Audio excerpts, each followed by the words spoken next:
All right, folks, welcome back. And earlier in the show, about an hour ago, we had the Malzberg panel, and we had Rick Unger, my friend from Steele and Unger from SiriusXM.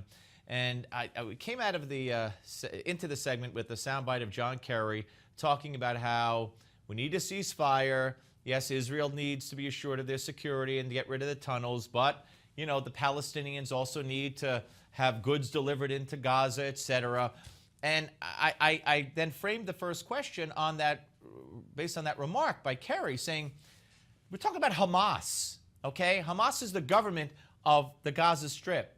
The reason Israel has blockaded Gaza, the reason Egypt has closed their border with Gaza, is because they didn't want rockets smuggled in to Gaza anymore. It's because they didn't want cement and materials that would normally be used to build hospitals and schools and homes, but were being used to build tunnels smuggled in anymore.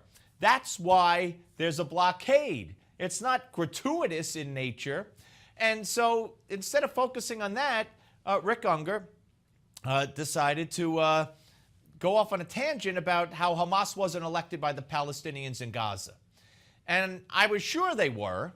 And we did some research here. David, our fine assistant / intern, or intern / assistant, sent me the actual Washington Post story. Now, first of all, let me just tell you that in 2005, Israel officially got everybody out of Gaza, gave the whole kit and caboodle to the Palestinians. Left, as I alluded to earlier, millions of dollars in infrastructure, greenhouses. Jewish philanthropists from all over the world contributed millions of dollars to give the Palestinians something. So when they took over, they had something, a head start.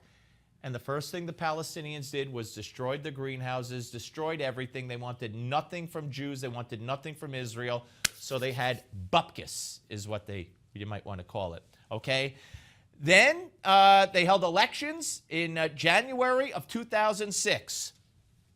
January 27th, 06, Washington Post. The radical Islamic movement Hamas won a large majority in the new Palestinian parliament, according to official election results announced Thursday, trouncing the governing Fatah party in a contest that could dramatically reshape the Palestinians' relations with Israel and the rest of the world. And then we go into detail here. I don't know what to tell you, but Hamas did win that election, okay? They did win the election. So don't tell me Hamas was never elected by the Palestinian people. Then fights ensued. Yes, fights. Call it a war, call it battles. It wasn't really a war for the Battle of Gaza. Fatah, Hamas. Guess what? Hamas took control June of 2007, and they've been in place ever since. And they have done nothing but attack Israel, forcing Israel to eventually blockade. That's why there's a blockade in place. So the people who are tweeting me and emailing me saying, hey, you should learn from Mr. Unger, you should learn your history. I know my history. Hamas are terrorists. You can't separate the government and Hamas from the people of Gaza when rockets are raining down on you. It is what it is. It's war, and it's hell. And we've launched war, and other people have been in war. Okay, we'll be back with Congressman Steve King and more of the show. But first, here is Dr. Chauncey Crandall to tell you how to eat like a caveman.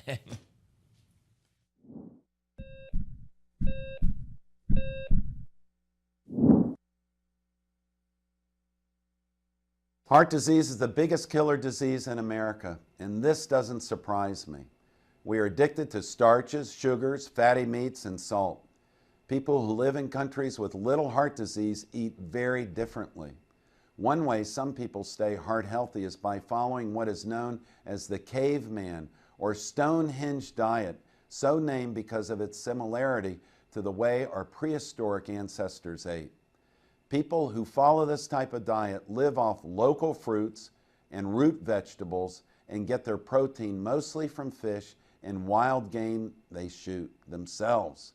Now, since most of us don't hunt or fish for all our protein, here are some simple tips on how you can start to eat like a caveman, modern day style.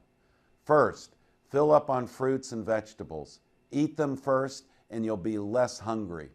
Feast on fish, which is rich in nutrients but not in calories.